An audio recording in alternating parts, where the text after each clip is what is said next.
The live TV, सच सबसे आगे। नमस्कार, द लाइव टीवी आप देख रहे हैं। आपके साथ मैं हूं आदित्य कुमार। इजराइल पूरी दुनिया से झूठ बोल रहा है। इजरायली सैनिक एक के बाद एक मारे जा रहे हैं। उन आंकड़ों को छुपाने की कोशिश की जा रही है, लेकिन सच्चाई कभी छुपती नहीं। कहीं ना कहीं से वो घुमा फिरा के सबके सामने आ ही जाती है। तो आखिरकार सच्चाई सामने आ गई है। जिस तरीके से इजराइल हजार लाशों को छुपाया हुआ है, मतलब आप समझिए रोजाना वहां पर लाशें आ रही हैं, रोजाना सैनिक मारे जा रहे हैं, लेकिन उन सबको छुपाकर वो हमास को खत्म करने के लिए बेताब है। ऐसा लग रहा है कि वो हमास को खत्म कर दुनिया को बहुत कुछ दिखाना बताना चाहता है कि हमसे बड़ी ताकत कुछ नहीं है। लेकिन उसकी ताकत वहीं फुस हो जाती है जब इस तरह की खबरें वायरल होने लगती हैं कि लगातार इजरायली सैनिकों की मौत हो रही है। आप देख सकते हैं न्यूज़ 18 इंडिया पर यह खबर है कि 1000 लाशें देखकर इजराइल घबरा गया है। और ये दरअसल घबराया क्यों है, इसके पीछे भी वजह है कि ये दरअसल कहते कुछ और हैं, करते कुछ और है। ये जिस तरीके से छुपा रहे थे इस खबर को कि खबर सामने ही नहीं आएगी, वो इनके ही द्वारा लीक हो गई है। आप समझिए कि मीडिया में ये खबरें चर्चा का विषय बनी हुई हैं कि रोजाना इजरायली सैनिकों की मौत हो रही है और उस बात को इजराइल छुपा रहा है, मीडिया के सामने नहीं ला रहा है। और लगातार इजराइल के 720 सैनिक अभी तक मरे हैं। 48 घंटे में 50 इजरायली सैनिकों को दफनाया गया है। ये जो आंकड़ा है वो अपने आप में इस बात को दर्शाता है किस तरीके से लगातार हमास कार्रवाई कर रहा है। हमास के साथ लेबनान की तरफ से आप जानते हैं किस तरीके से हिजबुल्लाह भी एक्टिव है, हुती भी एक्टिव है। इन सब के एक्टिव हो जाने के बाद हमास का मतलब इजराइल के पास हमास से युद्ध तो कर रहा है, उसके पास कोई रास्ता नहीं बचा है इजराइल के पास। क्यों क्या करे, उसने बड़बौती तो पहले ही बोल दी है कि नहीं हम तो हमास समाप्त करेंगे। अब समझ में आ रहा है कि जो युद्ध विराम हुआ वो कितना हमास के लिए कारगर सिद्ध हो गया है। हमास ने अपनी नई रणनीति बनाते हुए वो चीजें शुरू कर दी हैं जो दिखाई भी दे रही हैं। अब देखिए पहली हेडलाइन, आप देखिए इजरायली हमले में लेबनानी सेना की मौत, आईडीएफ ने बताया अफसोस, कहा घटना करेंगे समीक्षा। आप समझिए इस तरीके की बात इजराइल के द्वारा कही जा रही। मीडिया में जो खबरें भी आपको दिखाई जा रही है वो कहीं से भी उनमें सत्यता तो हो ही नहीं सकती है। अब देखिए इजराइल और हमास के बीच युद्ध जारी है। इसी बीच इजराइल उत्तरी सीमा पर लेबनान के साथ झड़पें तेज हो गई। इसी लेकर इजराइल ने उत्तरी सीमा पर हिजबुल्लाह से जुड़ी एक चौकी को निशाना बनाया, जिसमें एक लेबनानी सैनिक की मौत हो गई है। इस पर इजराइल ने अफसोस जताया और कहा कि इस घटना की समीक्षा की जा रही है। अब बताइए, अफसोस इसलिए जताया गया, समीक्षा करने की बात इसलिए की जा रही है क्योंकि वो जानता है कि हमारी तरफ से एक छोटा सा हमला हुआ है तो उधर से हमारे साथ क्या होगा ये इजराइल को भी शायद नहीं पता है।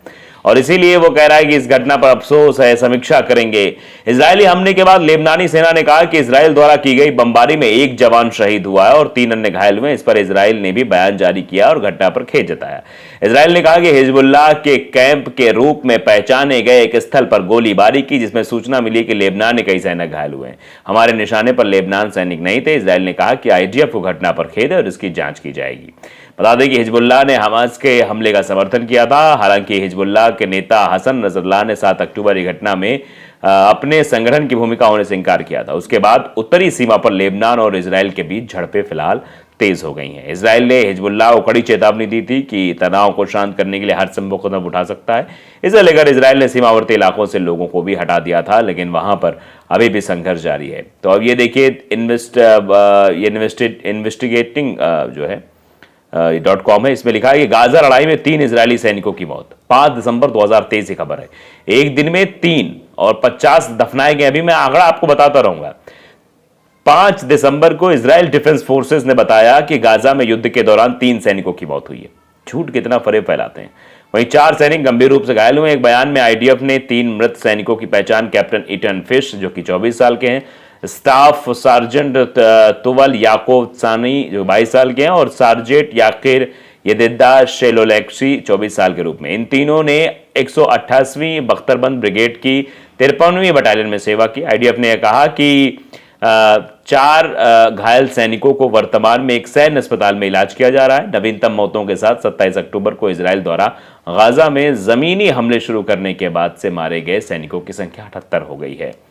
1 दिसंबर से जब 7 दिवसीय मानवीय संघर्ष के टूटने के बाद इजराइल ने गाजा में अपने हमले फिर से शुरू किए तो युद्ध में मारे गए सैनिकों की संख्या 6 तक पहुंच गई। 7 अक्टूबर को युद्ध की शुरुआत के बाद आईडीएफ ने 400 से अधिक सैनिकों की मौत की घोषणा की है। 7 अक्टूबर को हमास के अभूतपूर्व हमले के दिन अधिकांश लोग मारे गए थे। तो आप समझ सकते हैं लगातार हमास के खिलाफ जंग में इजरायली सैनिकों की मौत हो रही है। पत्रिका ने भी लिखा है कि हमास के खिलाफ जंग में गाजा अब तक 80 इजरायली सैनिकों की मौत हो चुकी है। यह आंकड़ा जो है इसमें सच्चाई नहीं है, हम हकीकत हम आपको बता रहे हैं। इजराइल की सेना गाजा में युद्ध लड़ने से पीछे नहीं हट रही और काफी तबाही मचा रही है, ऐसा मीडिया के द्वारा कहा जा रहा है। पर ऐसा करने के दौरान इजरायली सैनिक भी मारे गए हैं। हमास, इजराइल और फिलिस्तीनी संगठन हमास के बीच 7 अक्टूबर को हमले के बाद जो युद्ध शुरू हुआ था उसका अंत अभी भी नहीं हुआ है। हालांकि 24 नवंबर से युद्ध पर पहले 4 दिन के लिए, फिर 2 दिन और फिर 1 दिन यानी 1 हफ्ते का विराम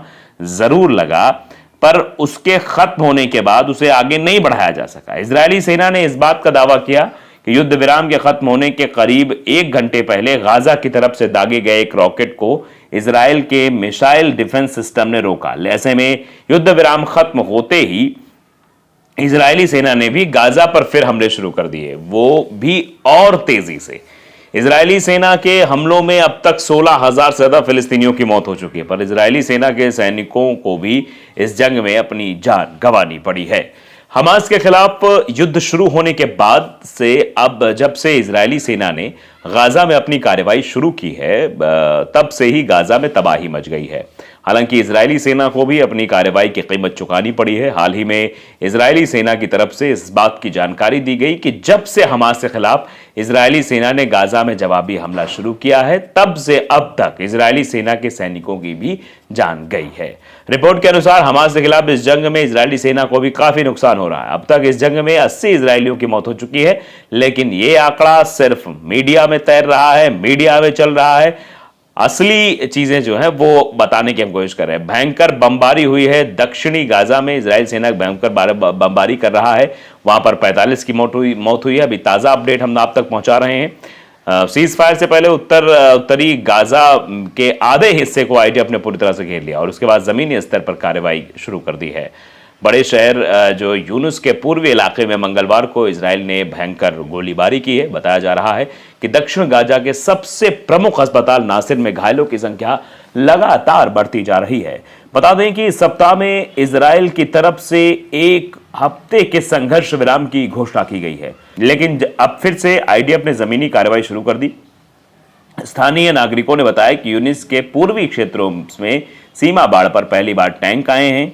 अब आईडीएफ के सैनिक यूनिस के बाद अन्य इलाकों में भी अपना कब्जा जमाने की कोशिश कर रहे हैं।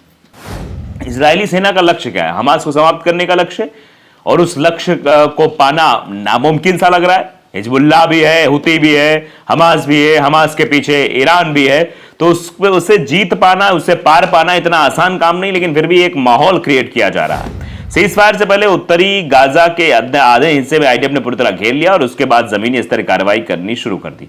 अब सेना जमीनी स्तर पर अभियान चला रही है और आगे बढ़ती जा रही है। अब आईडीएफ इसके माध्यम से हमास समर्थित शासन को खत्म करने के उद्देश्य को पूरा करना है, यह हमास का मोटो है। तो आप समझ लीजिए किस तरीके से हमास कार्य कर रहा है और हमास को खत्म करने की बात इजराइल द्वारा कही जा रही है, लेकिन इजराइल के सैनिकों को किस तरह नुकसान पहुंचा रहा है हमास, ये आप सब देख रहे हैं। द लाइव टीवी को अगर आपने सब्सक्राइब नहीं किया जरूर करिए, बेल आइकन दबाइए ताकि सच खबर आप तक पहुंचती रहे। नमस्कार। द लाइव टीवी, सच सबसे आगे।